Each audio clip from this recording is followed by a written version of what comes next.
Hello everyone and welcome to Victoria's Action Figure Cantina. Today we're having a look at the DC Direct Arkham Asylum Armored Batman. Here's a look at the packaging.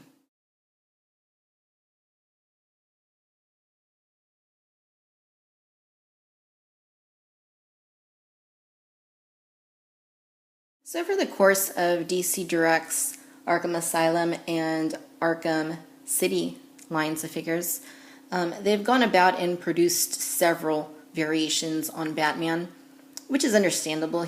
He's the main character, of course. This is certainly one version that does not disappoint.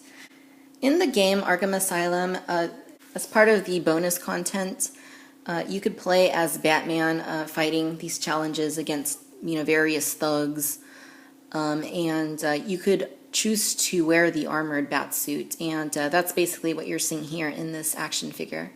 So they did a really good job. I'm really pleased with the way that this figure turned out. The sculpt is truly quite nice. The cape, it's very similar to what we got with the original Batman from this lineup. It's very soft and pliable, and the paintwork that they used on him is truly quite nice, as you can see here. So let's start things off by having a close-up here at the head. They did a really good job on the head. I'm really pleased with the flesh bit that's sticking out from the mask, meaning his face there. It looks like real flesh, doesn't it? Like the way that they, I'm sure it's a combination of the sculpt and the paintwork and, whatever wash they may have put over it, but it looks very realistic, and, I'm really pleased with it. Even the eyes are really nice. They're actually quite piercing. So for the head, marvelous job. I'd even go as far as to say that this is better than the original Batman from this lineup. The ears are nice. They're longer, and they should be longer. The original Batman had shorter ears, and it should have had longer ears like this one. The only thing is every Batman I've seen for the armored version has a longer left ear than a right one. I don't know why that is. I've seen some variations on it. Some have actually a longer left ear than that, so I kind of lucked out because it doesn't look too bad. But the difference is certainly noticeable. I just want to give you a quick look at the back of the head. Very nice job there with the armor. It looks really nice. There's a look at the armor. You get the Arkham Asylum logo on the chest. It's actually sculpted on. It's not painted. The armored look, really nice. Gauntlets there. Not really sure what that is. It looks like a timer or something, but it looks great. Love the little blue paint on it. This has been something that's been an issue with several of these Batman figures in the DC Arkham line, is that the way they package them, the blades get bent, and it's unfortunate, but it is what it is. The rest of the outfit, belt's really nice, good coloring on that. I like the legs, good sculpt work on them, nice work on the shin guards, in the boots, and as I was mentioning earlier, the cape is soft. And it's very similar to what we got with the original Batman, though the actual sculpt and flow of this cape is different. Give you a look here underneath. It looks a little more bland on the backside, I'll definitely say that.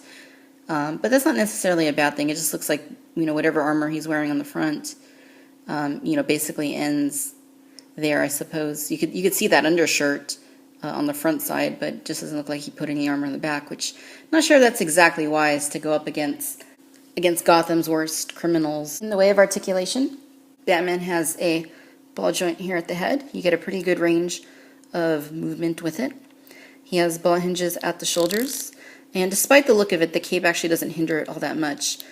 You get a bend there at the elbow. You get rotations at the gauntlets, bends at the hips, bends at the knees, and then rotations at the shin guards. It's also worth mentioning here that Batman's left fist is closed. You can't put any accessories in it, only in this hand, the right hand here, which brings me to the one and only accessory that this particular figure comes with. And it's a great accessory, actually. It's the Grapple Gun. And it looks good. It's very simple. The paintwork, it looks metallic, but, they could have incorporated a little more color into it, maybe a little more color there, and, for the actual grapple itself. But, it looks pretty good. This is, of course, one of Batman's key weapons, so I'm certainly glad they included it with this Batman figure. And the claw here you can actually twist and it comes off like that.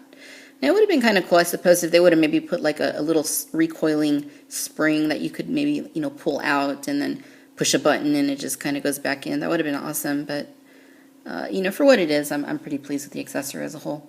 And just a quick comparison there of the two Batman figures.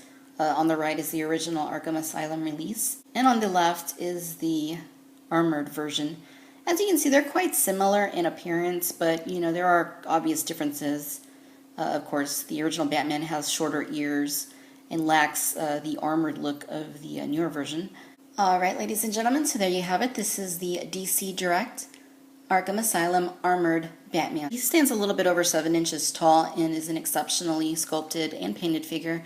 I'm really happy with this figure. Again, DC Direct has put out quite a few Batman figures in various outfits or different looks from these Arkham games, and the armored version is certainly one of my favorites out of all the ones that they've done.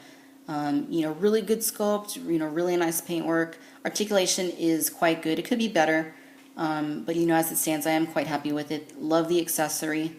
So yeah, on the whole, I do recommend picking up this Batman figure. He's quite excellent. Thanks for watching Victoria's Cantina. Until next time, bye-bye.